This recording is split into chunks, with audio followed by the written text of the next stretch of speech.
Friends, आज का जो फर्टिलाइज़र मैं शेयर करने वाली हूँ, इसके 3 सबसे बड़े फ़ायदे प्लांट के लिए हैं, वो मैं आपको बता देती हूँ। वो फ़ायदे यदि आप सुनेंगे तो आप भी इस फर्टिलाइज़र का अपने प्लांट में एक बार ज़रूर यूज़ करेंगे। सबसे पहली बात, इस फर्टिलाइज़र को आप अपने सभी प्लांट्स में यूज़ कर सकते हैं। हम हमेशा कन्फ्यूज़ रहते हैं, फूलों वाले पौधे में कौन सा फर्टिलाइज़र यूज़ करें, फलों वाले में कौन सा फर्टिलाइज़र यूज़ करें, या सब्जियों वाले में कौन सा फर्टिलाइज़र हमको यूज़ करना है। तो ये हमारी सारी समस्या ख़त्म होगी। इस फर्टिलाइज़र को आप अपने सभी प्लांट्स में डाल सकते हैं।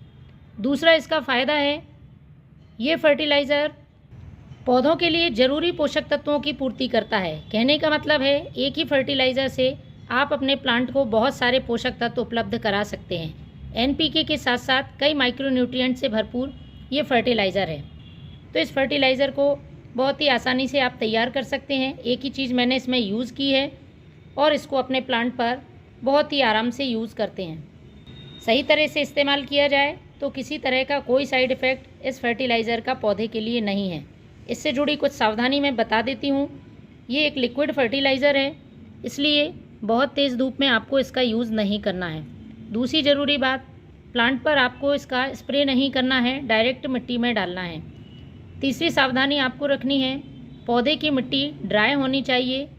गीली मिट्टी में आपको इस फर्टिलाइज़र का यूज़ नहीं करना है। चौथी बात, पौधे पर आपको इसे बिना डाइल्यूट करे नहीं डालना है। किस तरह से डाइल्यूट करना है वो मैं आपको आगे बताने वाली हूँ।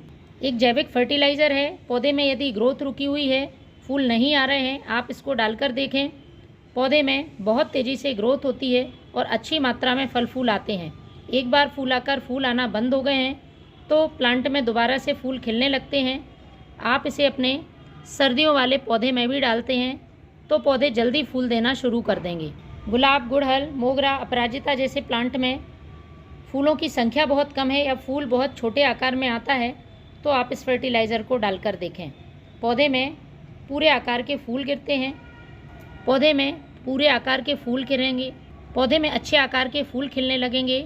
यदि बड्स ड्रॉप प्रॉब्लम है, जो कि ख़ासतौर पर गुड़हल प्लांट में देखने को आती है, तो वह भी समस्या ख़त्म होगी। कलियां फूल बनने से पहले नहीं गिरेंगी। तो इस फर्टिलाइज़र को बनाने के लिए आपको लेनी है सरसों की खली। सरसों की खली बहुत ही आसानी से ऑनलाइन या आपके लोकल मार्केट में मिल जाएगी। पोषक तत्वों से भरपूर है। फ़ायदे मैंने आपको पहले ही इस फर्टिलाइज़र के बता दिए हैं। अभी सर्दियों के मौसम में सरसों की खली का फर्टिलाइज़र पौधों के लिए बहुत फ़ायदा करता है। तो 50 ग्राम मैंने सरसों की खली ले ली है।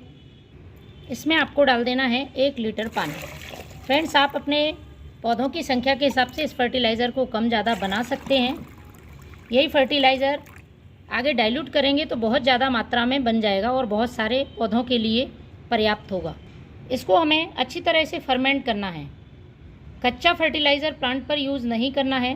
फर्मेंटेशन की प्रोसेस कम से कम 3 दिन में पूरी होती है, तो आपको इसे रखना होगा 3 दिन ढक के लिए।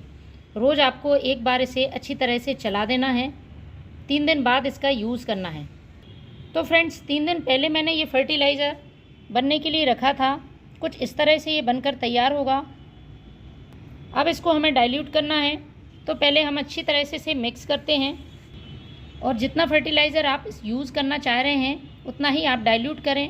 इसको 1 से 2 दिन और आप ढककर रख सकते हैं। इसमें हल्की सी स्मेल आना शुरू हो जाती है, तो इस बात का आप ध्यान रखें।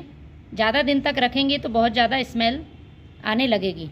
मैंने 3 दिन पहले ही रखा था और अब मैं इसे अपने प्लांट पर यूज़ करूँगी। तो इसे अच्छी तरह से हमें पहले मिक्स कर लेना है। अब फ्रेंड्स, जितना भाग आप फर्टिलाइज़र का ले रहे हैं उसका लगभग 10 गुना आपको सादा पानी लेना है। बिना डाइल्यूट करे बिल्कुल भी अपने प्लांट पर यूज़ ना करें, इस बात का ध्यान रखें। तो मैंने ये 10 गुना पानी ले लिया है और इसमें मैं ये 1 भाग सरसों की खली का फर्टिलाइज़र मिला लेती हूँ। अब इसे हमें अपने सभी प्लांट्स में देना है। महीने में 1 बार आप इसका इस्तेमाल करें, बार बार इसे रिपीट नहीं करना है। तो आप 2 तरह से इस फर्टिलाइज़र को यूज़ कर सकते हैं। बहुत छोटे प्लांट हैं, इस तरह से सीडलिंग्स है, और अभी आपने लगाई हुई है तो इसमें कम मात्रा में डालें, थोड़ा ज़्यादा डाइल्यूट करके डालें।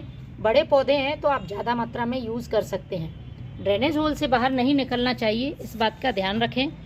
तो देखिए, ये तोरई का प्लांट मैंने अभी लगाया था। इसमें है मैंने लगभग 100 ml फर्टिलाइज़र डाल दिया है। इसी तरह से ये मिर्च के पौधे हैं फ्रेंड्स, अच्छी तरह से जल्दी ग्रोथ करें और इसमें फूल आने लगें, तो मैंने इसमें लगभग 50 ml ये फर्टिलाइज़र डाल दिया है। इस तरह से आप अपने सभी प्लांट्स में इसका यूज़ करें, आप देखेंगे आपके प्लांट हरे भरे स्वस्थ हैं। Thank you.